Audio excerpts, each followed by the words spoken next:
Est-ce que certains d'entre vous ont déjà regardé un petit peu ce qui s'est passé en ce premier jour? Est-ce que certains d'entre vous ont lu? Pas regardé, j'ai pas envie de lire ça toute seule. Ok, ben écoute, moi non plus, j'avais pas envie de lire ça toute seule, donc je n'ai rien lu. On va aller sur le site du Nouveau Détective. J'ai vu que lui avait fait un direct. Je n'ai pas trouvé. Moi, j'aime bien me procurer les comptes rendus de France Info, mais en fait, il n'y avait pas de compte rendu France Info. Donc bon, on va faire le Nouveau Détective. On l'a fait pour Jubilard. Ils écrivent aussi très bien. C'est parti. Donc l'audience va commencer.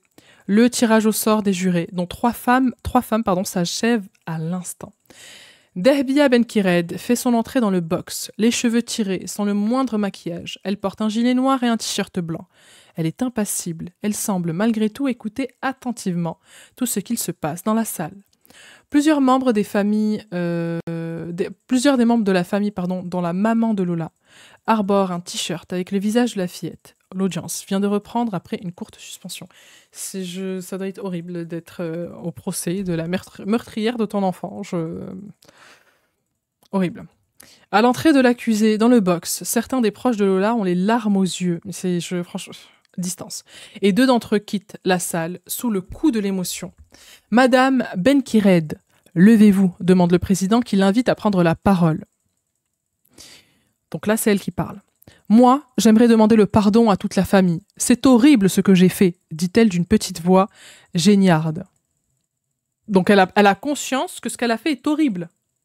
Ok. À la barre, Delphine, la maman de Lola, déclare: on attend que la justice soit faite, qu'elle soit rendue pour ma fille, pour ma Lola. J'ai une faveur à vous demander. Est-ce qu'on peut se tourner vers l'accusé pour lui demander de dire toute la vérité? La présidente accepte. Mets un trigger warning au début, puis pas. Ok. Je vais changer le titre. Ok. C'est bon.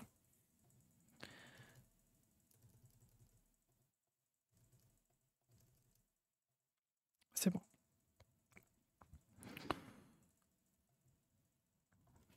On continue. C'est le frère de Lola qui prend la parole. Ok, non, c'est bon, c'est ça. C'est le frère de Lola qui prend la parole. Il se tourne vers le box où se trouve Dehbia Benkired. Je veux parler au nom de toute la famille et de mon père aussi, son père qui est mort, qui n'est plus là à cause de la même personne. On veut que vous disiez la vérité à toute la France et à nous. Ok. Franchement, c'est chaud. Hein. Ces personnes coupables sont coupées de leurs émotions surtout. Elle est narcissique, manipulatrice, elle fait la petite gamine prise en faute. Je sais pas quoi en penser, les amis. Je me mets juste à la place de la famille, là. L'enquêtrice de personnalité va retracer la vie de Dehbia Benkired. Née à Alger, en Algérie, l'accusée est la benjamine d'une fratrie de 3 enfants. Elle a grandi dans un quartier populaire, dans une famille avec des difficultés financières et des violences conjugales. Dehbia Benkired est partie vivre chez sa grand-mère à 14 ans. Elle y aura été victime d'agressions sexuelles de la part d'un voisin. Tiens, comme c'est étonnant. Elle affirme aussi que ses tantes l'ont contrainte à regarder des films pornographiques et à des attouchements dans la forêt. Je suis pas étonnée. Franchement, je suis pas étonnée.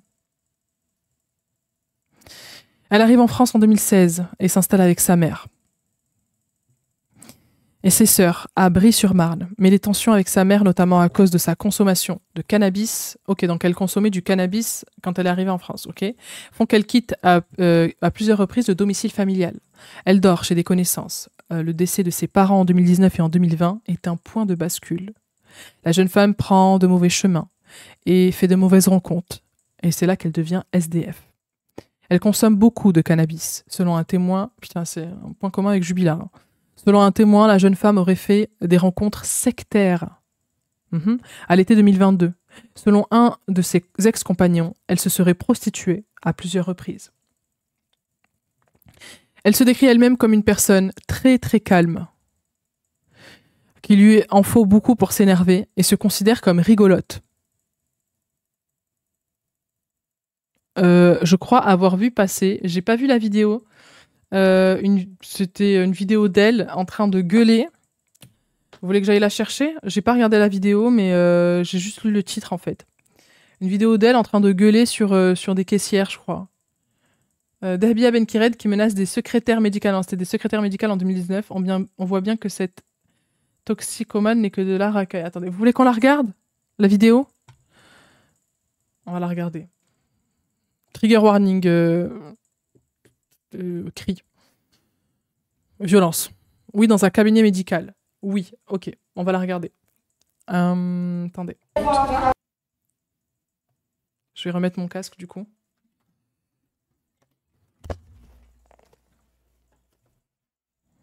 Cabinet médical parisien en juillet 2010. Par contre, le terme racaille, non merci. Oui, non, mais de toute façon, c'est que des comptes identitaires. Je vous ai dit, l'extrême droite a récupéré cette affaire. C'est une calamité, vraiment. 19. Dahbia B se présente pour une consultation, mais elle refuse de payer, alors l'une des secrétaires médicales lui confisque son sac.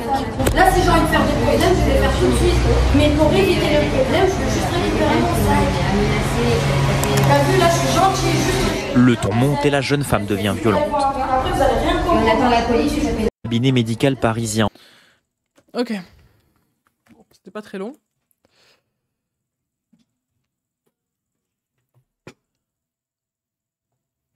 La récupération des droits tard. Ouais, franchement, c'est pour ça, les amis. On va suivre le procès jusqu'au bout.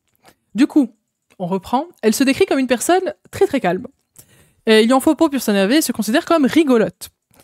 Maître Alexandre Valois, avocat de Dahbia Benkired, prend la parole pour poser des questions à l'enquêtrice. Elle confirme que depuis le décès de ses parents, l'accusé consommait jusqu'à 20 joints par jour. Dahbia Benkired observe avec attention son regard alterne entre son défenseur et l'enquêtrice. Assise, les bras croisés sur son ventre, elle semble particulièrement attentive. Encore les 20 juin, c'est fou, hein. On retrouve des similitudes. La présidente demande à Dahbia Benkired de se lever. Quel est le premier souvenir que vous avez? À l'âge de 14 ans, j'ai subi un viol de mon voisin et ça m'a marqué à vie. Donc son premier souvenir qu'elle se souvient, c'est à 14 ans. Ok. Je ne parle pas de souvenirs traumatiques, je parle de premiers souvenirs de votre vie. Ok. Elle crie pas. Ouais, c'est vrai que dans la vidéo, elle crie pas de fou, mais bon. Bref. Droitard, lol, pas sympa, on est tous unis devant de telles choses. Bah, je suis désolée, mais oui, on est unis normalement devant l'horreur de cette affaire, mais on ne fait pas d'amalgame ou on n'est pas en train de pointer du doigt le fait que ce soit une femme qui est sans papier, parce que ça, en fait, on s'en fout. Évidemment, si l'OQTF avait été, on va pas retourner dans le débat, mais c'est pas le plus important. Là, on parle du meurtre d'un enfant. Papier, pas papier, ça change rien. Et c'est en ça que moi, ça me désole. Ça me désole. Surtout que j'ai vu même, franchement, le tweet où il posait la question, est-ce que vous êtes pour ou contre la peine de mort de cette Algérienne? J'étais là, non mais de quoi on parle? Est-ce qu'on parle d'une serpillière? De quoi? C'est parce que c'est une Algérienne que vous êtes pour la peine de mort? Et puis, l'extrême droite, ils n'étaient pas au procès Jubilard. Hein. C'était pas au procès Pélico non plus. C'est ça le problème. C'est cette récupération qui fait qu'on pointe du doigt les étrangers, les sans-papiers, on en fait des dangers publics, alors que c'est pas le propos. C'est pas le propos. Et ce serait tellement bien, ce serait tellement parfait si avant de donner ou de ne pas donner un titre de séjour à quelqu'un, il y avait des expertises psychologiques pour voir si la personne n'a pas besoin d'aide à ce niveau-là. Parce que là, peut-être, on aurait pu éviter le pire. Mais le problème, c'est au QTF, mais sinon, je suis OK pour... Moi, on n'utilise pas ce genre de choses pour la politique. Mais on peut parler politique. Il y a des choses à changer dans notre politique, ça, je suis d'accord avec ça. Et c'est quand il y a des problèmes il y a des affaires comme ça qu'on peut pointer les problèmes sociétaux. Ça, il n'y a pas de problème. Mais en faire juste une haine de l'autre parce qu'il est différent, parce qu'il est étranger, et en faire le problème principal, alors que c'est pas le problème principal. Cette femme, elle a des troubles de la personnalité. C'est pas son manque de papier n'est pas le plus important. Et d'axer toute l'affaire sur ça, moi, ça me dérange. Moi, ça me dérange. Le fait qu'on prenne l'affaire, qu'on la récupère, entre guillemets, pour parler des problématiques de notre société, il n'y a pas de souci, et qu'on ait envie de les régler. Et même moi, par exemple, regarde, je parle des OQTF, je peux parler qu'effectivement, avant de délivrer un titre de séjour, peut-être qu'on devrait avoir plus d'expertise psychiatrique, j'en sais rien. Il y a plein de choses à faire. Mais sauf que ça demanderait des moyens colossaux, des moyens que les pays n'ont pas. Notre pays. Les autres aussi. Parce que nos sous, on préfère les dépenser différemment. Mal. Faire des remises d'impôts à des Bernard Arnault. Voilà. Puis quand bien même au QTF, elle aurait bien pu s'en prendre à un autre enfant ailleurs, donc le problème n'est pas le QTF, il est plus complexe que ça. C'est ce que je pense aussi.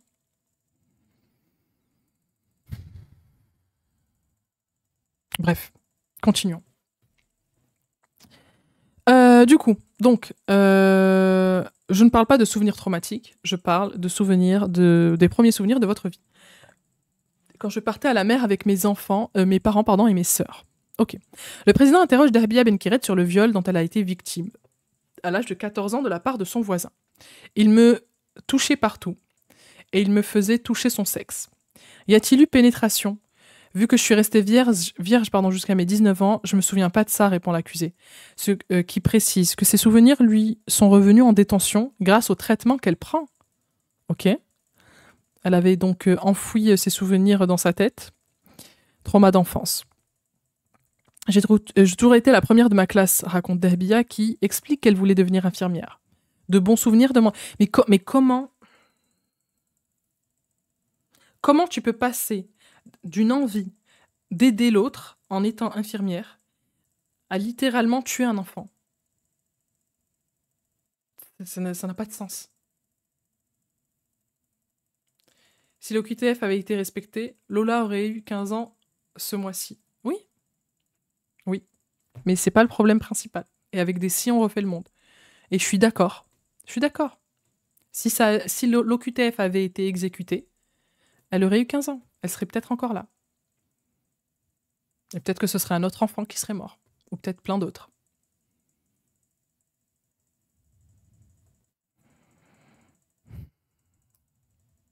Stop la politique, les gars. Mais on peut parler politique, on peut parler des problèmes de notre société, on peut parler de... Ça, il n'y a pas de problème. C'est juste que il faut se concentrer sur des choses prioritaires. Et les papiers, les bouts de papier, c'est pas ça la priorité. Ici ou ailleurs, un enfant est un enfant. Si ce n'avait pas été Lola, et que ça avait été Anissa en Algérie, c'est pareil. Heureusement que toutes les femmes violées ne deviennent pas des tueuses. Mais en plus, c'est vrai qu'on en parlait, on en parle souvent d'ailleurs, parce que la plupart du temps, la majorité des cas, quand un homme a subi des traumas dans son enfance, des viols, etc., il va essayer de reproduire ça quand il sera plus grand, parce qu'il va pas traiter cette partie de lui. Et c'est vrai que les femmes sont d'autant plus sujettes à ce genre de trauma, et pourtant, peut-être parce que nous, on est plus enclin à travailler sur nous-mêmes et à essayer de déconstruire nos cerveaux, et à essayer de parler autour de nous, mais c'est vrai qu'on est on va moins reproduire, en fait, ça. Mais c'est vrai que là, peut-être que ça a été le cas pour elle.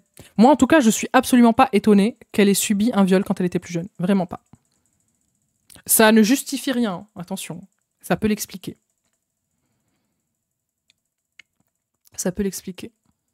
Nordal Lelandais n'était pas au QTF. Jubilard non plus. Pellico non plus. Des bons François le Français. Donc c'est pour ça que c'est pas la priorité. On peut en parler, mais c'est pas la priorité. Tout à fait, ça ne justifie rien. Non, jamais. C'est pas parce que tu as subi quand tu étais enfant que tu dois reproduire le mal qu'on t'a fait subir. Sinon, ça s'arrête jamais. Mais en fait, pour que ça s'arrête, il faut aller à la source. Peut-être aussi que la position dominante des hommes dans la société facilite le passage à l'acte. Je suis d'accord, Corrigan, c'est ça. Ça fait partie des raisons, peut-être, pour lesquelles eux reproduisent et pas les femmes. Aussi, on ne pense pas être supérieure et toute puissante par rapport aux autres. Il y a le rapport de domination. Ça ne justifie rien, mais ça peut être normalisé de violence dans sa tête. Les hommes se l'autorisent tout simplement, trauma ou pas, par dominance. Pas les femmes, c'est vrai. Oui, même hors trauma. Hein. Même hors trauma. Pourquoi les violences... Il me semble que les violences sexuelles, c'est commis à plus de 80% par les hommes. Plus. Donc, tu as 15-10% qui est commis par les femmes. Comment t'expliques cette différence ? La sélection dans les crimes d'enfants, c'est insupportable. Pipa, tu penses que tu pourrais nommer un troisième modo, s'il te plaît? Comme on est deux... Oui, bien sûr, on se retrouve seul et parfois c'est un peu just. Il n'y a pas de souci, je vais faire ça juste après le premier. On finit juste cette journée, les amis, et je fais ça. Parce qu'il faut que j'aille sur le YouTube, sur l'internet, sur Google. Ça veut rien dire, encore une fois, je suis un homme qui a vécu des sévices sexuels et comment te dire que jamais de la vie je reproduirai ce que j'ai vécu, évidemment. C'est juste dans la majorité des cas. Mais bien sûr. Depuis tout jeune, je suis suivie. Ben voilà. On a réussi à te suivre dès le plus jeune âge et à t'accompagner. J'essaie de trouver une façon de guérir de ça. Je suis un homme homosexuel. Peut-être que ça aide aussi parce que je ne pense pas comme les autres hommes, mais je ne pourrai jamais reproduire ce que j'ai vécu. Oh, grand Dieu, jamais. Bah déjà, je suis désolée pour ce que tu as vécu. Et je trouve ça très bien que tu essayes de guérir de ça. Et évidemment, en fait, c'est là qu'il y a toute la différence. C'est vraiment ce que je disais tout à l'heure. C'est nous, les femmes, peut-être comme on est plus enclin à exprimer ce qu'on ressent, à exprimer nos traumas, à essayer de les régler. Mais c'est peut-être pour ça qu'il n'y a pas de reproduction derrière. Et c'est ce qu'il faut pour les hommes aussi. Et c'est sûrement ce qui t'a aidé toi et ce qui a fait que tu ne l'as pas reproduit. Il y a aussi, oui, votre place dans la société qui fait que. Mais c'est vrai que le fait de pouvoir guérir un trauma, et ça dès le plus jeune âge, en tout cas d'essayer, je pense que c'est ce qui fait la différence. Les hommes sont plus bourreaux que les femmes, mais moins victimes, alors que les femmes sont largement plus victimes et beaucoup moins bourreaux. Après, c'est pas une... Après, là, c'est pas une histoire de reproduction. Elle a pas juste violé. Oui, là, apparemment, il y a eu d'autres... Mais après, est-ce qu'elle a pas vécu plus que ça? Parce que apparemment, elle se serait rappelée que son voisin l'ait violée, que très récemment, une fois qu'elle a été incarcérée, qu'elle a commencé à prendre un traitement. Donc peut-être qu'elle a oublié et que c'est inconscient. On va continuer, les amis. La tuer avec rage, elle était possédée. Mais moi, je pense pas. Moi, je pense que l'être humain, des fois, est juste capable du pire. Je pense pas forcément que ce soit une histoire de possession. Après, vous pouvez croire ce que vous voulez. Hein. Je vous donne mon avis de moi à vous. Mais je pense que l'être humain est capable du pire. Parfois, c'est comme ça. Il est capable du pire. Enfin, c'est comme ça. Ça peut s'expliquer par plein de choses. Mais je pense que l'humain peut briller. Et moi, je pense que c'est ce qui s'est passé là. Parce que tu peux pas passer de vouloir être infirmière, soigner des gens, t'arrives d'un autre pays, t'as envie d'un avenir meilleur, à prendre une petite au hasard et la tuer.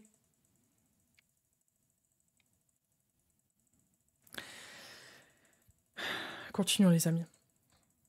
Peut-être qu'elle ment aussi. Bien sûr, peut-être. Peut-être. On ne fait que spéculer, les amis. Continuons.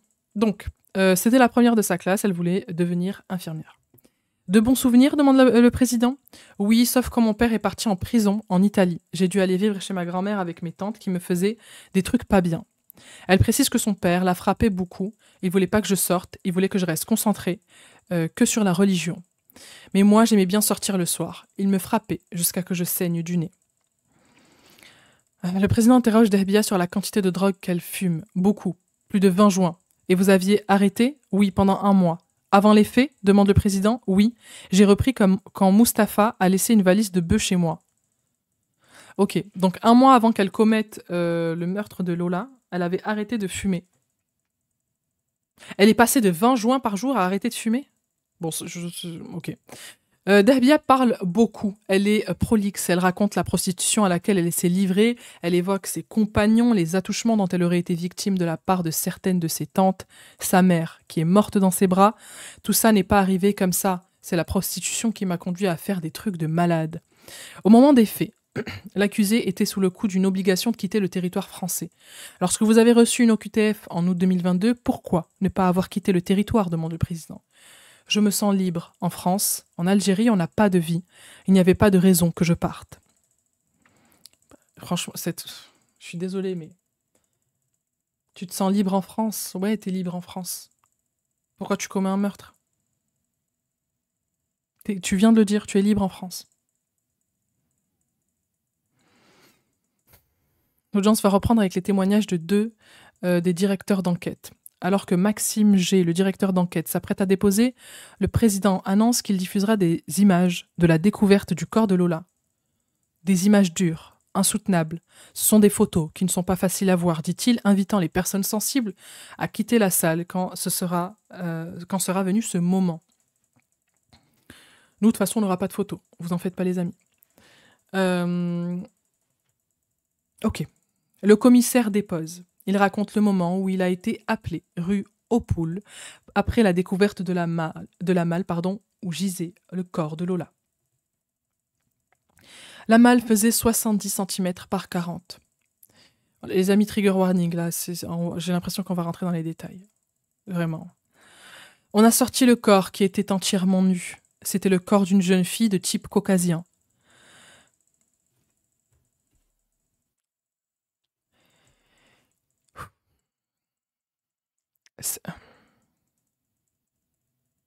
Son visage était entièrement masqué par le scotch. Les deux mains, je vais prendre la distance de fou. Distance, exactement les amis, distance. Les deux mains attachées ensemble. Le visage et le cou étaient recouverts de scotch, explique-t-il. N'importe quoi, moi je vis en Algérie et je suis épanouie. Mais évidemment. Mais c'est juste pour reprendre ses dires. Peut-être qu'en Algérie, elle se sentait moins libre. Oui, j'ai envie de parler d'autre chose parce que là, c'est horrible ce qu'on est en train de dire. Peut-être qu'en Algérie, elle se sentait moins libre parce qu'il y avait le regard de la famille, etc. Et que le fait d'être dans un autre pays, elle se sentait peut-être plus libre. Mais évidemment, en Algérie, on est heureux. Partout, on est heureux. Et surtout en Algérie, au Maroc, au Maghreb. C'est magnifique. On vit très bien là-bas. J'ai envie de dire B. Ouais. Allez, on reprend. Le corps de Lola était enroulé dans une couverture où il était écrit « It's time to sleep ». Non mais En anglais ? En anglais ?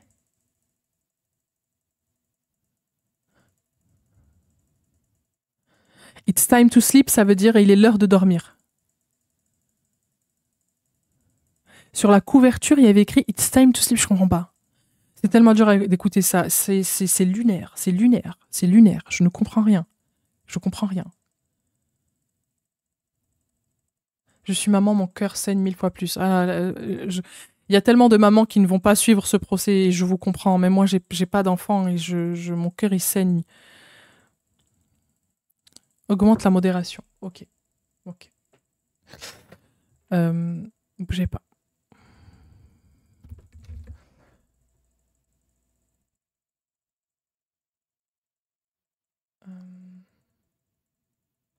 J'ai oublié comment on fait. J'ai oublié comment on fait, les amis. C'est pas grave. Répondez pas aux trolls. S'il y a des haters ou des trolls, juste ne répondez pas. Je réglerai ça après. Là, on est... Je sais pas comment sa maman arrive à vivre avec ça. Mais je sais même pas si... Là, en plus, elle est dans la salle. Hein. Ce live est proposé en audio description. Non, mais les amis, s'il y a des trolls ou des haters, là, répondez pas. On s'en fout. Puis pas souffler de la distance, surtout n'essayez pas de visualiser la suite qui arrive. Oh non, putain. Même pour un homme sans enfant, c'est horrible cette histoire. Bah oui, bien sûr. Si t'as un minimum d'empathie, de toute façon, c'est une horreur. C'est une horreur. Ok.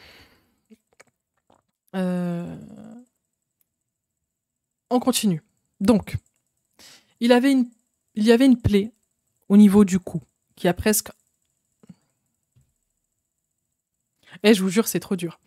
Je vais mettre de la distance, je vais pas visualiser, vous avez raison. Il y avait une plaie au niveau du cou qui a presque entraîné la décapitation, poursuit l'enquêteur. On a constaté une plaie très importante au niveau de la mâchoire. On a constaté des plaies avec une arme blanche. On a compté 18 plaies. On a constaté que 2 chiffres avaient été inscrits sous les pieds. Un 0 et un 1, avec une espèce de liquide rouge. Bon, là, j'ai peut-être essayé de faire la sorcellerie. Il ne reste plus que la mère et le fils dans cette famille. Et ils étaient là, ils écoutaient tout ça. Mais c'est une horreur absolue, cette affaire. On a retiré le scotch du visage de la victime. On a constaté que son visage était très déformé. On ne pouvait pas affirmer que c'était Lola Davier, mais on a vu qu'elle avait les yeux bleus. Le commissaire évoque le témoignage d'un SDF qui a entendu Dahbia et Fria, sa sœur, se disputer en bas de la résidence le soir des faits. « Mais dis-moi, qu'est-ce qu'il y a dans cette malle ?» aurait hurlé Fria, sa sœur. Cette dernière déclarera plus tard avoir cru dans un premier temps qu'il s'agissait de l'ex-compagnon de sa sœur. Ok, donc sa sœur et Dahbia se disputaient. Elle lui a dit « Mais qu'est-ce qu'il y a dans cette malle ?» Et la sœur, ce qu'elle croyait, c'est que Dahbia avait tué son ex-compagnon et l'avait mis dans la malle. Bon, rien que déjà là, t'appelles la police, non? Je sais pas. Allô? C'est impossible de ne pas visualiser. Les amis, j'essaie de mettre la distance et de... Vous savez à quoi je pense? J'essaie de penser à... la mer. Je vous jure, l'océan. Voilà, j'avais des images d'océan et les vagues qui tapent.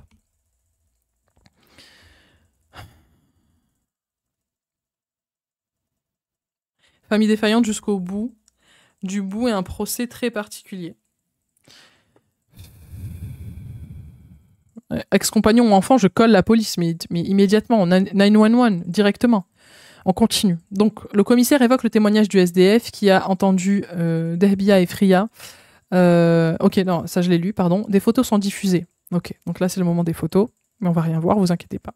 Notamment de l'intérieur du studio de la sœur de Dahbia, où Lola avait été emmenée avant d'être tuée. La photo d'une batterie de couteaux retrouvée sur place est diffusée. Celui avec la plus longue lame d'une 20aine de centimètres a réagi positif au Blue Star, indique sobrement l'enquêteur. La vidéo montrant Lola rentrant dans l'immeuble aux côtés de Dahbia est diffusée. La fillette, en survêtement clair, porte son sac à dos sur le ventre. Lola semble hésiter, l'air inquiète, souligne l'enquêteur qui commente ces images. La vidéo suivante, 1h37 après l'arrivée de Lola dans la résidence, montre Dahbia bloquant la porte avec une valise rose et revenir avec une valise noire, ainsi que la malle qu'elle tire derrière elle, la malle qui contient le corps de Lola, courbée sous son poids. C'est la malle qui contient le corps de Lola. De nouvelles images glaçantes sont diffusées, celles de Dahbia arrivant au bar Le Rallye, toujours avec la malle qu'elle pousse entre deux tables du restaurant. On la voit s'asseoir sur la banquette, discuter comme si de rien n'était, pianoter sur son téléphone alors que le corps de la fillette se trouve à l'intérieur. Elle aurait expliqué à un homme présent dans le bar qu'elle avait des choses à vendre, des reins, précise-t-elle. Ce dernier ira raconter ce qu'il a vu quelques heures plus tard au commissariat. J'avais vu cette vidéo dans le feed, attendez. Alors là, trigger warning. Je sais même pas si je vais vous la dire. Je vous la diffuse pas en fait. Je vous la diffuse pas. Si vous voulez aller la voir, vous tapez sur Twitter, enfin sur X, Dahbia Mal Bar. J'ai vu la vidéo. Elle est horrible. Elle est tranquille peinouse au bar. Il y a la malle avec le corps de Lola. Une valise là, et là, voilà, la vidéo du bar, ouais. Je pense que vous êtes plusieurs à l'avoir vue, mais on n'y voit rien. Non, mais on sait que dans la malle, il y a le corps de Lola, et puis à un moment, elle lève la malle pour montrer, enfin, elle enlève le couvercle.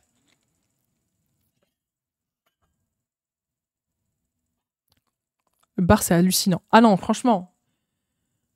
Mais après, je ne comprends pas, parce qu'elle dit, j'ai des reins à vendre. Normalement, dans le cadre de trafic d'organes, t'es pas censé mettre le corps au frais. En plus, son corps, elle l'a poignardé de partout. Est-ce qu'elle savait où étaient situés les reins pour les éviter, pour pouvoir vendre ses reins? Et qui est ce monsieur? Pourquoi c'est à lui qu'elle propose des reins? Je ne comprends rien. J'ai vu la vidéo aussi, c'est horrible. Ah non, mais elle est tombée sur mon feed en plus. Franchement, c'est pour ça que je vais pas vous la diffuser, parce que j'aurais préféré ne pas la voir. Elle a montré à qui la malle? Un monsieur. Un monsieur au bar Le Rallye, apparemment. Voilà. Un monsieur, je sais pas d'où il sort.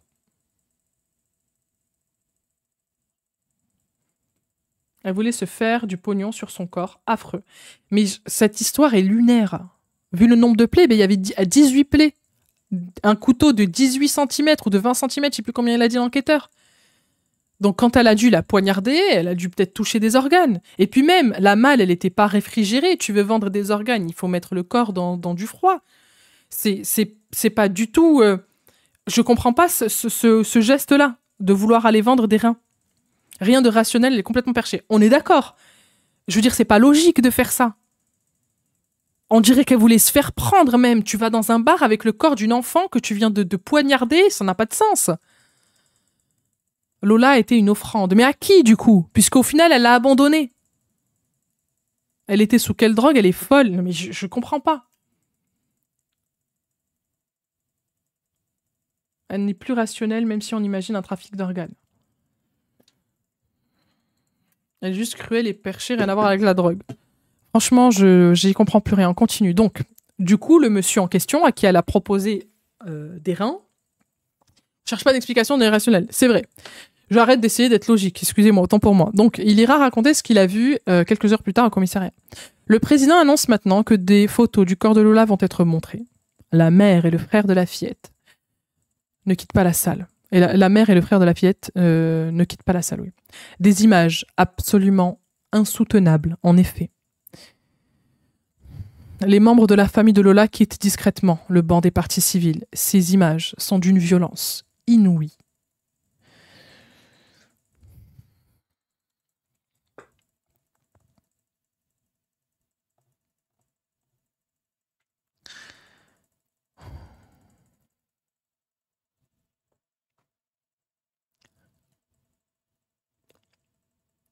C'est utile que la cour et le jury puissent voir et savoir ce que l'on juge exactement.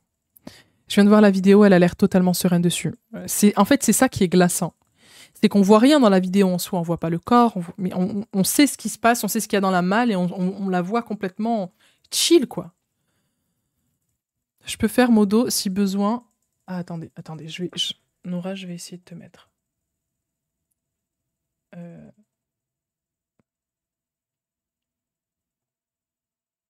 C'est bon. Je t'ai mis Nora. Ok. Il faut vous détacher, la guerrière. Je suis là, franchement, très honnêtement, les amis, regardez-moi. Là, je suis extrêmement détachée. Parce que sinon, chaque phrase, je vais pleurer. Donc là, je suis obligée de mettre une barrière. Vraiment, je suis obligée. Je visualise tout, je sais pas comment vous faites, les gars. J'imagine la mer, l'Atlantique. Voilà. J'ai été sur la côte ce week-end, ça m'a fait du bien. J'ai entendu le bruit des vagues et j'ai vu l'eau. Voilà, c'est ça que je vois. Voilà. Allez, on continue. Visualisez l'océan Atlantique avec moi. Hein, vous êtes aux abords de Biarritz. Imaginez ça. Donc, c'est utile que la cour et le jury puissent voir et savoir ce que l'on juge exactement, déclare le président. La mère de Lola finit par quitter la salle, évidemment. Pendant ce temps, Derbia, Benkired, regarde fixement l'écran. Elle ne montre aucune émotion. C'est dingue. C'est dingue. C'est désormais des photos de la salle de bain où Lola a été torturée qui sont diffusées. La pièce a été passée au Blue Star et qui a révélé des traces importantes de sang dans la pièce. Le deuxième directeur d'enquête revient sur l'attitude de Derbia Benkired lors de son interrogatoire. Je m'attendais à ce qu'elle s'en veuille, qu'elle se sente coupable, déclare-t-il. À aucun moment, elle montre un signe de regret. J'ai été étonné. J'ai cru qu'on s'était trompé. Le soir du 14 octobre, Madame Benkired et un ami vont au restaurant Les Trois Atlas. Lui reste en retrait. Elle commande des nuggets et des frites, lit l'avocate de partie civile. Elle est toute souriante, 3 heures à peine après les faits. Pourquoi indiquer qu'elle sourit? On le précise parce qu'on a du mal à croire qu'après avoir commis son crime, elle soit aussi décontractée, précise l'enquêteur. Pouvez-vous décrire quand le corps a été sorti de la malle, ce qui s'est produit avec la tête de la victime, demande l'avocat général. Je n'étais pas présent, dit l'enquêteur. Moi qui étais là, dit le magistrat, si je vous dis que j'ai vu la tête basculer, comme si elle était prête à se détacher.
Ok, excusez-moi.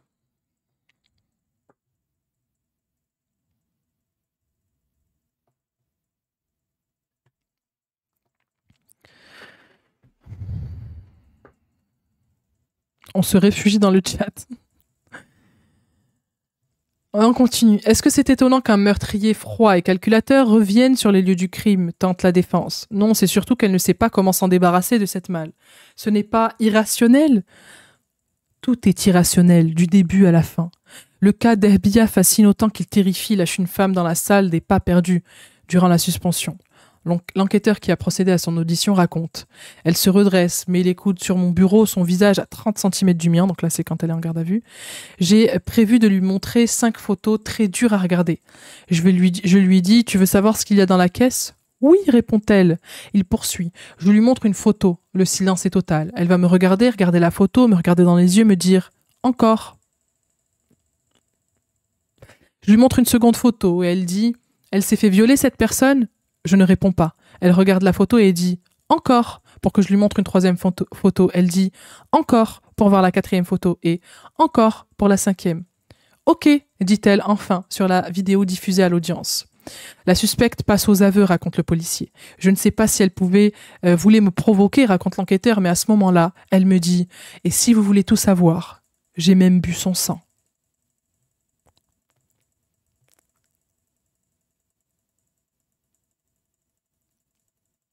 Là, les vagues ne suffit pas. Tu les trouves où, les écrits du procès? Là, c'est sur le site du Nouveau Détective. C'est un journal.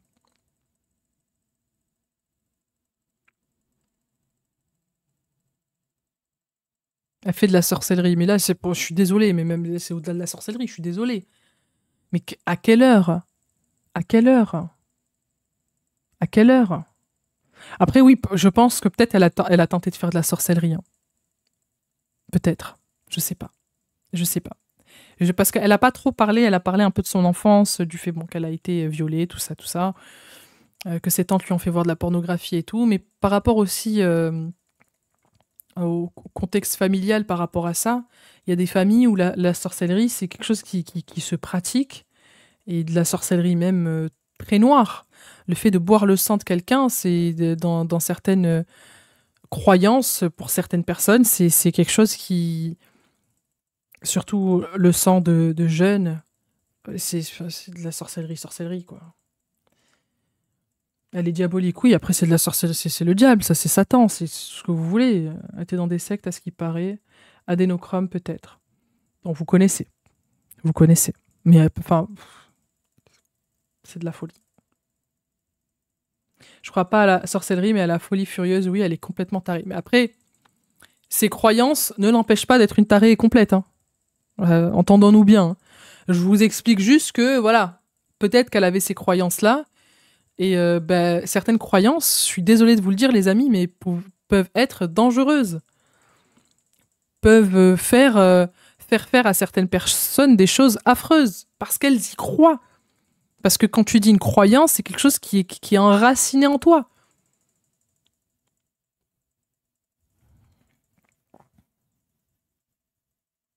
Je suis à 2 doigts d'aller regarder Lilo et Stitch. Après ça, vous savez quoi, les amis? On va se regarder, je sais pas, un dessin animé ou... Ok? En fait, alors, autant pour Jubilard, c'est vrai qu'on était choqués et tout, autant là, on touche sur quelque chose... C'est pour des gens, les enfants, moi, vous savez, je vais regarder un dessin animé après. Vous savez quoi? Je vais regarder Anastasia. C'est mon Disney préféré. J'aime trop ce dessin animé. Donc, je vais regarder Anastasia après. On continue. Je vais continuer parce que plus vite on avance et plus vite on finit, tout simplement. Il faut faire un calcul très simple. Du coup, donc si vous voulez tout savoir, j'ai même bu son sang. À plusieurs reprises, l'enquêteur se retourne vers l'accusée. Il a l'air surpris de la voir si transformée. Elle s'est épaissie, elle n'a pas le moindre maquillage. Le président lui fait remarquer et le policier répond, après l'avoir regardé plus longtemps, le regard, par contre, c'est le même. On a l'impression que cette audition vous a marqué, note le président. C'est particulier parce que c'est une femme et parce que les faits sont d'une grande cruauté et en raison aussi du comportement qu'elle a eu avec moi en me provoquant, admet le policier. Ah, il n'y a pas la suite. L'audience est suspendue. Ok. Ok. Du coup, les amis, on va faire le deuxième jour à la suite. Donc, c'est la journée d'aujourd'hui, la journée de lundi. Anastasia, c'est pas un Disney. J'ai dit Disney, mais j'étais pas sûre de moi. Non, c'est quoi Anastasia? Anastasia, c'est qui l'a fait? C'est russe, non? Goldman? En tout cas, c'est mon dessin animé préféré. À la vie, à la mort. C'est un quoi? Century Fox?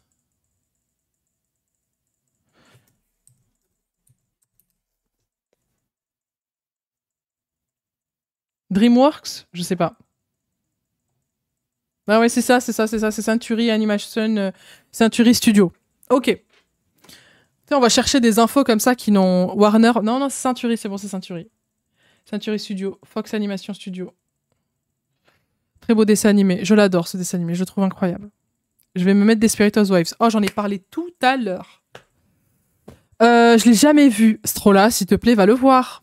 Por favor.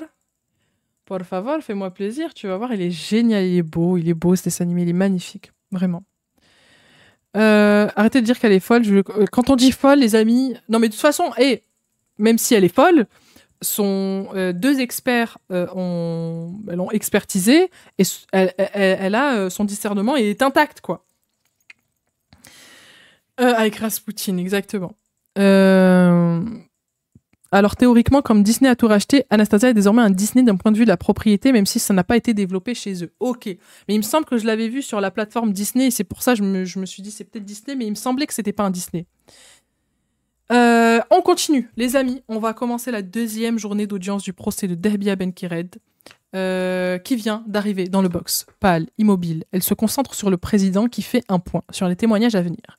Il précise que si Fria a été expulsée, donc sa sœur, Katiba, la seconde sœur de l'accusé, ok, donc elle a une sœur qui s'appelle Fria et une sœur qui s'appelle Katiba, n'a jamais quitté le territoire. Le docteur Sek et le docteur Barbet font un exposé très détaillé et très technique. Lola a succombé à une asphyxie mécanique avec obstruction des voies aériennes. Est-ce que Lola a souffert, demande le président.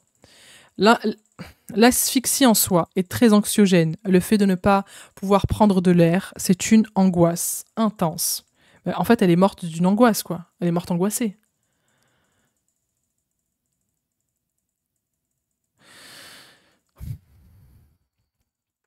Le docteur Sek et le docteur Barbet font donc un exposé très détaillé, ok. Madame Benkired, voulez-vous vous lever, demande le président. Souhaitez-vous réagir? Non. Étouffé, non. De ce que j'ai compris, c'est une asphyxie mécanique. Donc en gros, elle s'est asphyxiée de peur, non? Tu sais, suffit que le cerveau s'est grillé des neurones. Cannabis, ça m'étonnerait qu'elle n'ait touché qu'à ça dans un milieu comme la prostitution. Tu ne peux pas toucher qu'au cannabis. Enfin, ça m'étonne. Ça m'a... Il y a des étoiles de sorcellerie, une pincée d'arrogance, un brin de drogue, et voilà. Peut-être, hein, parce que c'est vrai que les prostituées, pour tenir, elles peuvent prendre peut-être des drogues, surtout même des fois, en fait, on les force même à prendre certaines drogues. Donc possible qu'il y ait pire. Étouffée à cause du scotch. C'est vrai qu'elle avait du scotch. On continue. Donc, souhaitez-vous réagir, lui demande le président à Dehbia. Non, j'ai du mal à parler français, alors j'ai pas tout compris. Le nombre de coups portés, les pénétrations du vivant de Lola ne correspondent pas à vos déclarations. Moi, je ne l'ai pas touché. Ah ben, qui l'a fait? Vous avez reconnu lui avoir touché les seins et pratiqué un cunilingus, note le président. Oui, mais pour le reste, aucune idée. J'ai ramené le corps chez Rachid. Je ne sais pas ce qu'il s'est passé, affirme l'accusé. Pour ceux qui n'ont pas vu ma vidéo où j'explique, Rachid est son ami qui l'a ramené chez lui après qu'elle ait tué et mis Lola dans une malle, mais il savait pas. Et juste, voilà, il pensait qu'elle s'était un peu disputée avec sa sœur et qu'elle avait besoin d'un endroit où se doucher, donc elle se douche chez lui et après elle repart chez elle.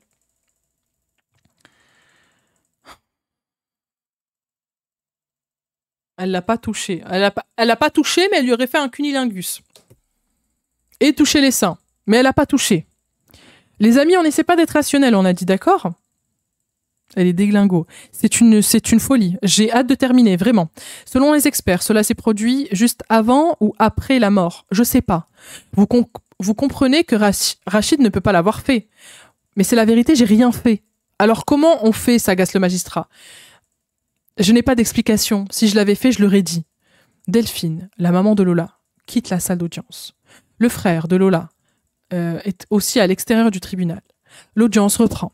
Cet après-midi, 2 témoins seront entendus. Karim B, l'homme que Dahbia a rejoint au bar Le Rallye. Ok, donc celui qu'on avait tout à l'heure, qu'on avait vu, à qui elle a proposé les reins de Lola, il s'appelle Karim B. Ok, parce qu'on n'avait pas j'avais pas son nom tout à l'heure. Et qui a vu le contenu de la malle, et Rachid N, le chauffeur qui a conduit l'accusé à Asnières. Karim B s'avance à la barre. Donc ça, c'est celui du bar. Au Rallye, donc le bar, Dahbia Benkired lui avait déclaré qu'elle avait un rein à vendre et lui aurait montré le contenu de la malle dans laquelle gisait le corps de Lola. Il porte un masque chirurgical sur le visage et précise que c'est parce qu'il ne veut pas être reconnu. Comment tu peux faire ça à une enfant de 12 ans sans déconner? En plus, c'est une femme. Oh. Je me pose aucune question, les amis. Il n'y a rien de rationnel dans cette histoire. Distance. Un maximum de distance. C'est quoi cet emoji? Ah oui, j'aime beaucoup. J'aime beaucoup cet emoji. C'est l'emoji de la distance. Continue. J'essaie de... vraiment, le Anastasia, il va passer crème après, je vous le dis. Continue. Donc, le témoin a été placé en garde à vue. Non, pardon. Donc, il ne veut pas être reconnu. Oui, voilà. Le témoin a un moment placé en garde à vue avant d'être libéré, affirme qu'il a rencontré Dahbia Benkired le 14 octobre 2022 devant le métro et qu'il ne la connaissait pas avant cela. Et je lui ai dit, vas-y, montre-moi ce qu'il y a dedans, déclare le témoin. Dahbia lui aurait proposé de regarder par lui-même. Et attendez.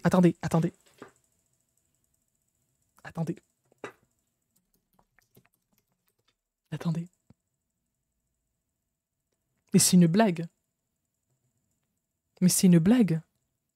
Donc, il dit qu'il l'a rencontré le 14 octobre 2022, donc le jour où elle a tué Lola. Il a rencontré Dahbia devant le métro. Il la connaissait pas avant ça. Et elle lui propose directement... Mais comment tu viens de rencontrer quelqu'un? Tu te sens assez à l'aise pour lui dire « j'ai un corps pour toi ?» Renseignez-vous sur tous les crimes qui ont été commis au nom du satanisme. J'ai pas envie de débattre là-dessus. Là, c'est absolument pas le moment. Mais bien sûr, évidemment. Et c'est pour ça que je vous dis, je suis pas en train de vous dire...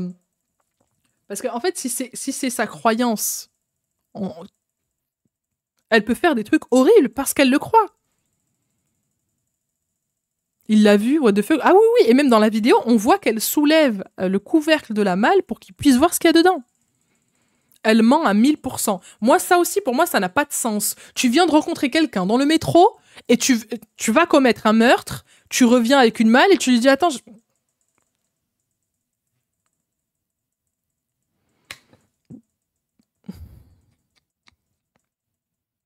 On continue. Je lui ai dit, vas-y, montre ce qu'il y a dedans, déclare le témoin. Dahbia Benkired lui aurait proposé de regarder par lui-même, après avoir soulevé le couvercle de la malle, car il m'aurait vu la couverture dans laquelle était enveloppée Lola. Il sent une forte odeur d'eau de javel. Je vois une mini tache de sang effacée, mais très claire, reprend le témoin. Je suis choquée, je me dis, elle est pas bien dans sa tête, et je sors. Vous avez touché le contenu de la malle à un moment, demande le président. Oui, pour voir si c'était dur ou pas. J'ai senti un truc un peu mou. Dans votre audition, vous avez dit comme si c'était une épaule. Le témoin acquiesce mal à l'aise, tandis que l'accusé le fixe. Pour moi, le mec est pas net. Mais bien sûr qu'il est pas net! Tu viens de rencontrer une femme dans le métro, elle t'invite dans un bar, elle te dit « Tiens, j'ai des reins pour toi ». Tu ouvres le contenu, tu vois une couverture, et ça sent la javel, tu vois du sang. Tu touches pour voir si c'est dur ou pas. D'où t'appelles pas la police direct. Mais il est parti au commissariat quelques heures après. Mais même dans tous les cas, qu'est-ce que tu fais? Le mec vous laisse la taper, c'est tout, c'est obligé. Mais... Hein? Mais attendez. On continue. Je comprends rien. Je vous jure, ça n'a aucun sens ce qui se passe là. Vraiment, ça n'a pas de sens. Vraiment. Quelques heures, oui, apparemment quelques heures après. Il n'est pas parti directement. Le mec est chelou, mais il est chelou à mort. Mais il est suspicieux à mort. Que pensiez-vous trouver dans la malle, interroge le président. Tout, mais pas ça. De l'électroménager ou des choses comme ça. Mais va à Darty! Qu'est-ce que tu racontes? Qu'est-ce qu'il dit? Hein? Il devait être sidéré, mais non! Mais tu ne connais pas cette personne! Et même à la seconde où elle te dit « j'ai des reins à vendre », tu prends tes claques, tu te casses!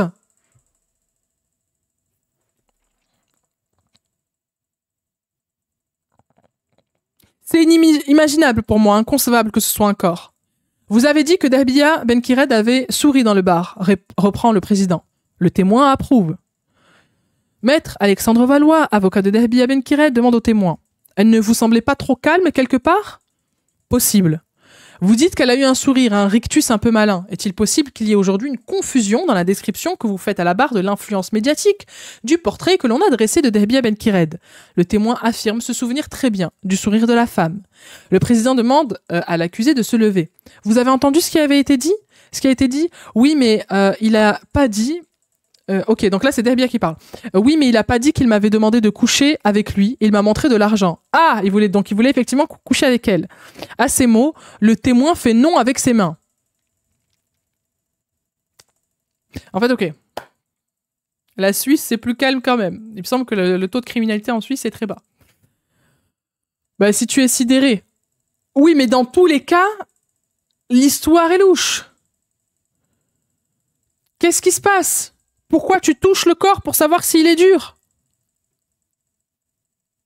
J'aime trop la prononciation des prénoms en arabe, cette langue est très belle. Le pire, c'est que cette femme, l'accusée, a un nom magnifique que je n'ai jamais entendu nulle part, mais qui veut dire Dahbia. Dheb en arabe, ça veut dire doré. Donc la dorée. Quelque chose de doré, quoi. De l'or. Donc c'est un magnifique, magnifique prénom qu'elle porte. Vraiment, je suis dégoûtée qu'elle porte un si beau prénom, alors qu'elle est vraiment starbée. C'est pas possible. Il faut croire qu'elle a pris cette malle lourde dans le métro toute seule. Elle avait la malle plus 2 valises. Hein. Oui, peut-être aussi une très belle femme. Bah, c'est vrai que j'ai vu des vidéos d'elle parce qu'elle faisait des TikTok et tout, hein, cette femme. Et en fait, mais c'est pour ça. L'habit ne fait pas le moine, ça ne veut absolument rien dire.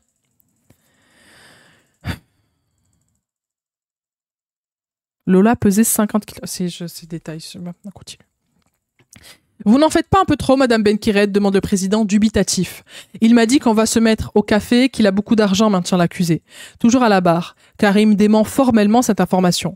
Vous n'en avez jamais parlé, note le président. Je savais même pas qu'il était dans l'affaire et qu'il avait été entendu.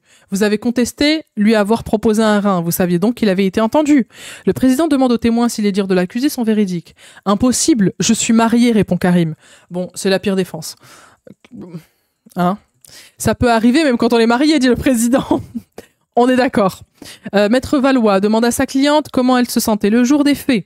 J'étais pas dans mon état normal, souffle l'accusé d'une petite voix. Ah bon, ah tiens. Ah. La malle dans laquelle le corps de Lola a été transporté est apportée devant la cour. Oh mon Dieu, putain. Oh, quelle horreur pour la famille, putain de merde. Elle mesure 40 sur 70 cm.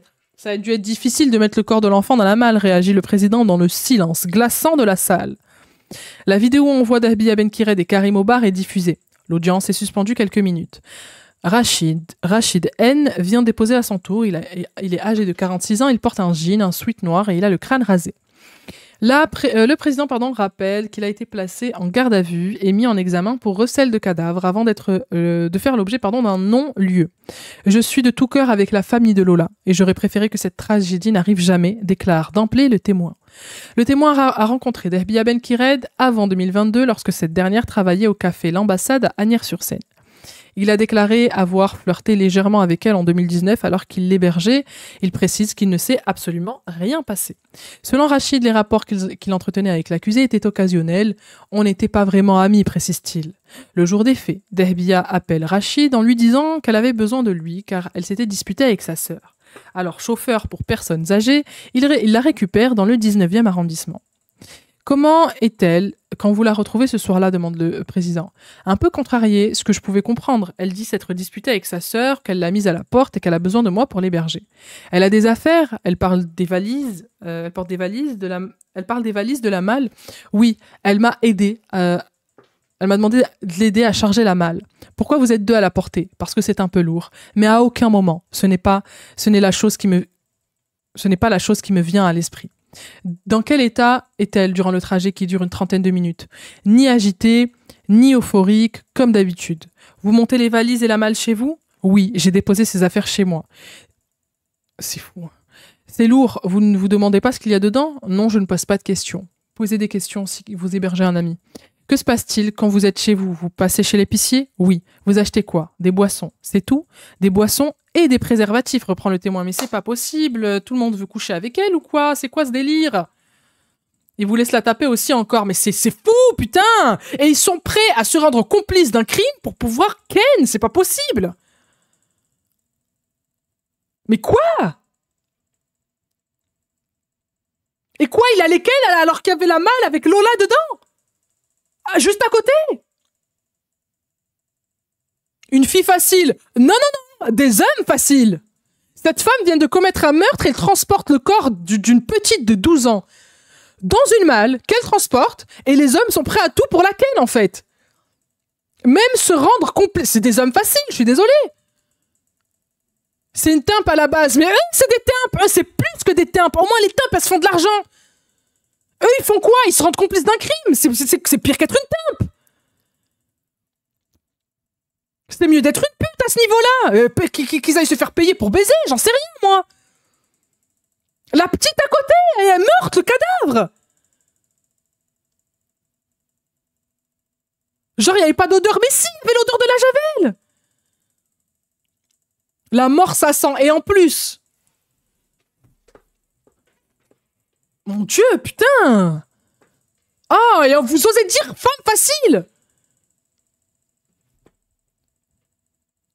C'est elle doit vendre son corps pour pouvoir camoufler son crime. C'est qui la plus intelligente entre les deux? Putain, vous me faites dire des comparatifs en plus qui sont horribles. Mais je suis désolé, là dans l'histoire, c'est eux les hommes faciles. Hein. C'est eux qui pensent avec leur queue, je suis désolé. Hein. Je suis désolé, oui, je hurle un peu, mais normalement, le son, il se coupe quand je parle trop fort. J'étais conseillère funéraire, effectivement, la mort, ça sent. Et eux, ils sont prêts à ken à côté de ça.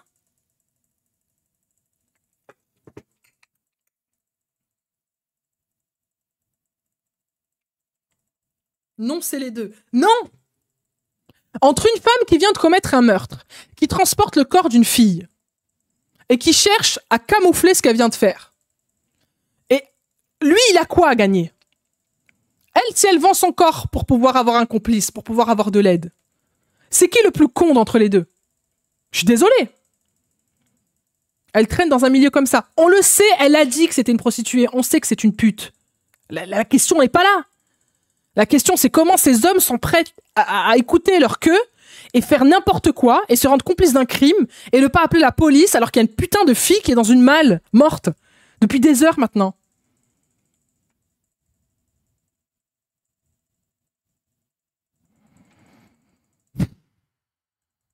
Quel homme va rester à côté d'un cadavre? Mais apparemment, apparemment, il y en a plusieurs. Elle a réussi à en trouver facilement.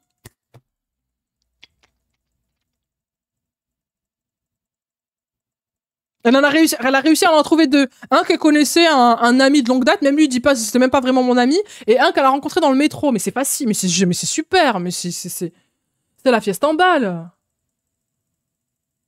Mais c'est la fiesta en... Mais c'est génial, mais putain, mais waouh. On continue, franchement, c'est lunaire comment ils sont bêtes. Je suis désolé, ils sont stupides.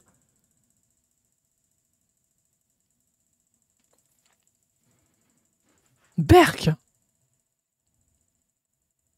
Continue. Donc, vous avez acheté quoi? Des boissons, c'est tout. Des boissons et des préservatifs, reprend le témoin. Il vaut mieux nous dire la vérité, prévient le président. De l'alcool, des sodas et de la vodka, au cas où il y aurait un flirt. Ah, je suis fatiguée. fatigué, les amis. Oh, mais rions, les amis. Rions, il ne reste plus que ça. Il nous reste plus que ça dans ce monde de fou, franchement, putain. Le mec, il était là, bon, au cas où je pourrais ken, au cas où je pourrais un petit peu lui donner de la boisson pour qu'elle puisse écarter ses bugs. C'est génial. Il n'y avait plus de sang dans le cerveau, là. Ah non, tout est descendu en bas. Hein. Mais est-ce que vous vous rendez compte? Cette femme avait un cadavre dans une malle. Et eux, ils pensaient qu'à ça? Mais est-ce que vous vous rendez compte du niveau de puterie qu'il faut atteindre pour être un chien comme ça? Non mais je suis désolée. Je suis désolée. À ce point-là, à ce point, c'est la hesse. Franchement. À ce point.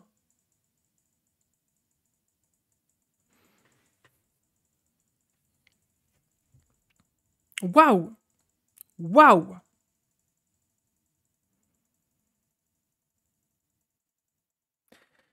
Oui, il vaut mieux en rire qu'en pleurer. Ah. On essaye, les amis, on essaye. Vous aviez déjà ça en tête, demande le président. On peut dire ça comme ça, répond le témoin. Dans son box, Dahbia Benkiret prend la parole. J'étais pas d'accord par rapport à ça. Quand il m'a demandé de coucher avec lui, j'ai dit non.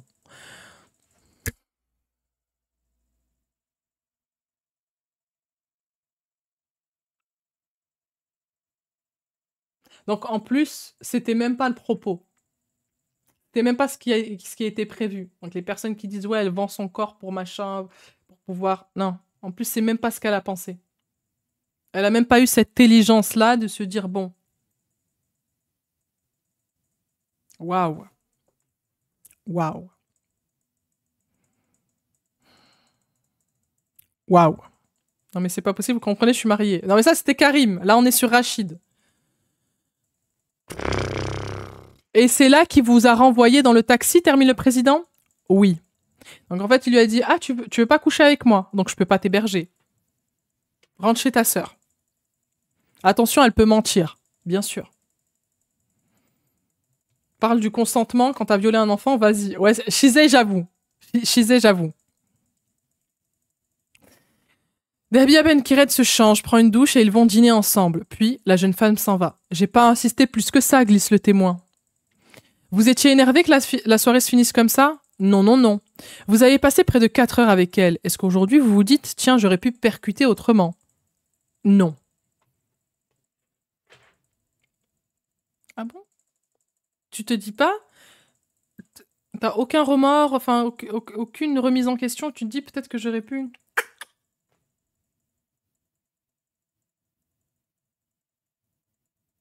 Je m'incline, c'est un FDP et une folle. Non mais, en fait, c'est... Les amis, réfléchissez. Franchement. Aujourd'hui, s'il est là, c'est juste parce qu'il avait envie de ken. Vous trouvez pas ça fou? J'ai voulu rendre service. Tiens, j'ai déjà entendu ça quelque part. Ah bon? Qui avait dit ça?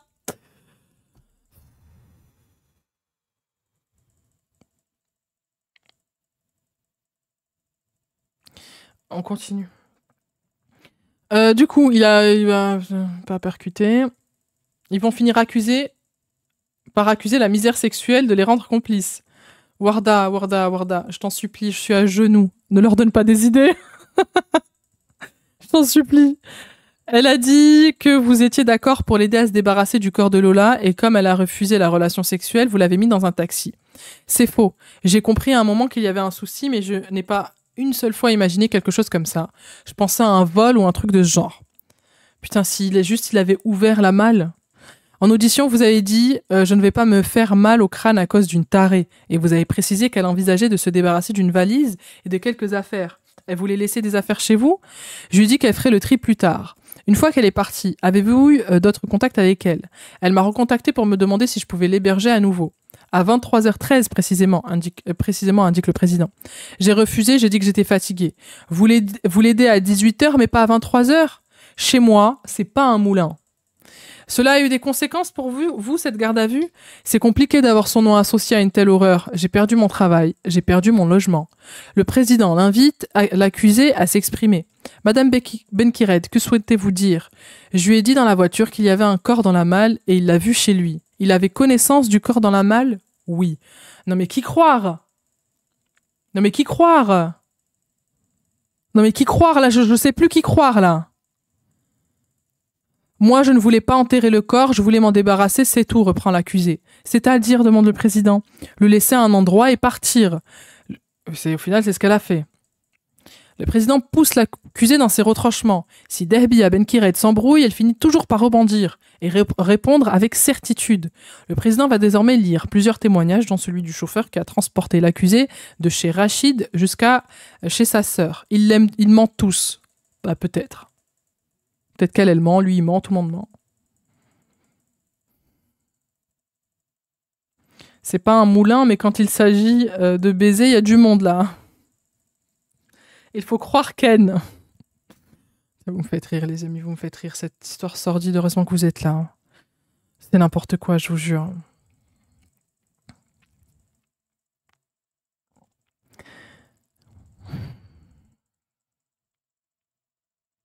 Des images me reviennent.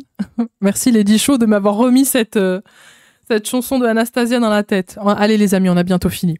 Lors de sa première audition, la sœur de l'accusé a déclaré « Je pensais qu'il y avait de la drogue dans la boîte, mais certainement pas un corps. » La jeune femme a également confié aux enquêteurs ses doutes sur le fait que Dehbiya Benkired aurait peut-être tué son ex-compagnon. Invité à prendre parole, Dehbiya Benkired déclare « Je dois vous dire que j'ai pris 3 Lyrica, un antileptique et un anxiolytique, ce jour-là. Ok ? Vous ne l'avez jamais dit avant, vous vous en souvenez maintenant ? Oui, c'est depuis que je suis à l'hôpital. Pourquoi vous ne l'avez jamais dit avant, demande le président. Parce que j'avais peur. De quoi ? C'est quoi le plus... Mais c'est quoi ? Ou d'où t'as peur de dire que t'as pris un antileptique et un anxiolytique ? Après tout ce que t'as fait ?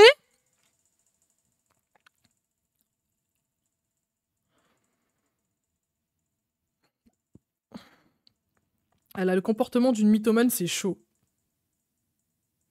Mais là... Mais qu'est-ce que tu dis ? Hein ? Je trouve ça très bizarre qu'elle soit toute seule accusée, tous ces gens qui savent pas, non mais lol. Bah, personne s'imaginait, quoi. C'est ce qu'on entend depuis tout à l'heure. On continue. Pourquoi vous ne l'avez jamais dit avant ? Parce que j'avais peur. De quoi ? C'est quoi le plus grave ? De prendre 3 Lyrica ou de tuer une jeune fille dans les conditions que l'on connaît ? Je sais que j'ai tué un bébé, un ange. Au jour d'aujourd'hui, elle doit être au paradis. Un murmure d'indignation se fait entendre dans la salle. Ah ouais, ah c'est chaud. Ah c'est chaud, je vous jure, c'est trop chaud. Waouh. Waouh. Quelle horreur. Mais quelle horreur. Mais qu'est-ce que c'est que cet être humain ? Mais qu'est-ce qui se passe dans son cerveau ? Mais qu'est-ce qu'il y a ? Hein ? Eratom. Dehbiya Benkired aurait pris 3 comprimés la veille des faits et non le jour même. Ok. L'accusée s'embrouille, bafouille, mais malgré les preuves de ses mensonges, elle maintient sa version. Le lendemain, j'ai pété un plomb. Ah, elle en a conscience. Vous voulez dire que les 3 comprimés vous ont poussé à faire ça ? Oui. Les 3 comprimés, tu veux dire Shaitan, Belzébuth et Iblis, c'est ça les 3 comprimés ? Parce qu'un anxiolytique, ça te fait pas faire tuer des enfants, qu'est-ce que tu racontes ? Pourquoi elle a fait ça ? À cause de 3 comprimés de Lyrica. Coup dur pour Lyrica, voyons qui c'est qui possède Lyrica, parce que coup dur pour eux. Médicaments. Lyrica. Attendez, on va aller chercher. Hein. Anxiété, douleur chez l'adulte, épilepsie. Voilà. Douleur neuropathique. Voilà. Si vous prenez du Doliprane, les amis, attention, ne sortez pas de chez vous. Vous allez peut-être tuer des gens. Hein ? Voilà. Ah non, attendez, Lyrica, c'est du prégabaline. Ok. Dans les traitements des douleurs neuropathiques et des crises d'épilepsie partielles, elle est également utilisée de manière secondaire pour traiter les troubles de stress post-traumatique comme l'anxiété généralisée avec une efficacité égale, voire supérieure à celle des benzodiazépines. Mais c'est ce que les gens prennent quand ils sont, quand il y a une dépression ou stress post-traumatique. Ça n'a rien à voir. Ils se droguent avec ça en Algérie. Non mais c'est pas de la drogue ça les amis. Ça te fait pas perdre ton discernement. Elle dit n'importe quoi. J'ai déjà pris du Lyrica et ça va bien. Mais c'est comme un antidépresseur, en fait. En plus, elle en a pris 3. Ça va pas te tuer le cerveau d'en prendre 3. Comment veux-tu motiver un acte comme ça? Mais en fait, ça n'a aucun sens. C'est comme si tu disais, j'ai pris 3 Xanax, c'est pour ça. Voilà. Ça rend stun à forte dose. Oui, mais stun, c'est pas tuer des gens. Les transporter. Essayer de camoufler ton crime. Très agressif, effet secondaire, oui, c'est détourné. Ah oui, ça peut rendre agressif. Mais ça n'a pas de sens si c'est utilisé pour l'anxiété. En grosse quantité, peut-être, mais 3. 3 la veille, hein. Donc ça y est, après c'est parti. Hein. Un médicament, ça reste pas à vie. Hein. Au bout de 10 heures, ça y est, il est parti. Benzodiazépine, j'en ai déjà pris. La vérité, parfois, je faisais n'importe quoi. Ah ouais? Ah, je sais pas. En vrai, j'en ai jamais pris, donc je sais pas. 3, c'est pas beaucoup. Ok. Mais c'est pas à cause de ça, évidemment, évidemment. Mais en fait, le truc, c'est que si elle se sert de ça pour se faire acquitter, c'est autre chose. Comme tous les psychoactifs, mal pris, ça endort au pire. Bah, c'est ce que je me dis, en fait. Au pire, elle a rempiche, quoi. Surtout avec Red Bull. Ah putain, tous les médicaments avec Red Bull, de toute façon, ça va pas. Même le Red Bull tout seul, ça va pas. Force à tous les épileptiques, du coup, je te jure. Bon, on continue. Bonsoir, Eleven. Du coup, en quoi ça peut expliquer ce que vous avez fait à Lola, reprend le président? Je sais pas, mais j'étais pas moi-même. L'avocate de la partie civile insiste pour que la cour diffuse la photo de la valise dont Dehbia a essayé de se débarrasser. C'est dans cette valise que se trouvait le cartable Itzpack gris de Lola avec toutes ses affaires. Itzpack, ça me rappelle des souvenirs. Les amis, il faut que je garde la distance. Allez. Dans la valise se trouvent également des vêtements appartenant à Dehbia Benkired en taille 34-36 ainsi qu'une gourmette en or avec le prénom Lola. Pouvez-vous lui demander à quel moment elle a retiré cette gourmette et comment elle s'y est prise, demande l'avocate des parties civiles. En effet, la gourmette ne faisait pas partie de la valise contenant les affaires dont l'accusé voulait se débarrasser. Donc elle voulait garder un trophée, quoi. Elle voulait garder la gourmette. Dehbia répond. Quand je lui ai demandé d'aller prendre une douche, elle l'a retirée elle-même. Pour quelle raison l'avoir mis dans la valise noire, celle qui contient vos affaires? Je n'ai plus de souvenirs. Elle n'était pas dans la mallette dont vous vouliez vous débarrasser, donc avec les affaires de Lola. Je voulais me débarrasser de toutes les valises de base, répond l'accusée dédaigneuse. L'audience est levée. Elle reprendra demain à 9h30. Merci de nous avoir suivis. Dans son audition, une voisine avait raconté il y avait Lola et une femme maghrébine. J'ai entendu Lola dire « J'habite la résidence, mais pas cet immeuble ». Elle a ajouté « Je peux pas vous aider ». La fillette avait l'air inquiète, peu rassurée. La jeune femme avait l'air agressive. Je sais pas pourquoi, c'est deux trucs qui sont... Attendez, je vous finis. Donc ça, c'est une voisine apparemment qui avait auditionné pour raconter qu'elle avait croisé Lola et Dehbia. Du coup, la fillette avait l'air inquiète, peu rassurée. La jeune femme avait l'air agressive, agitée. Je pense que Lola ne voulait pas ouvrir la porte. Dehbia a assuré que Lola ne s'est pas débattue quand elle a scotché son visage, ses mains, ses bras. Lorsqu'elle l'a entourée de scotch, Lola est encore vivante. Elle tremblait comme un tremblement de terre, raconte Dehbia. Benkired. Avant d'abandonner la fillette qui agonise dans l'entrée pour aller prendre un café dans le salon. Le président poursuit la lecture des auditions de plusieurs habitants de la résidence qui ont croisé Dehbia. Elle parlait comme une caricature de cité, décrivant une racaille habillée de manière provocante. Le président montre une photo de Lola prise par une camarade à la sortie du collège. On y voit Lola souriante à côté d'une copine. Les deux ados font un V avec leurs mains, quelques minutes plus tard. Lola croisait la route de Dehbia. Maître Levallois, avocat de la défense, demande à l'expert de confirmer qu'il n'y a pas eu de démembrement, contrairement aux rumeurs. L'expert confirme. Delphine, la maman de Lola, quitte la salle, en larmes.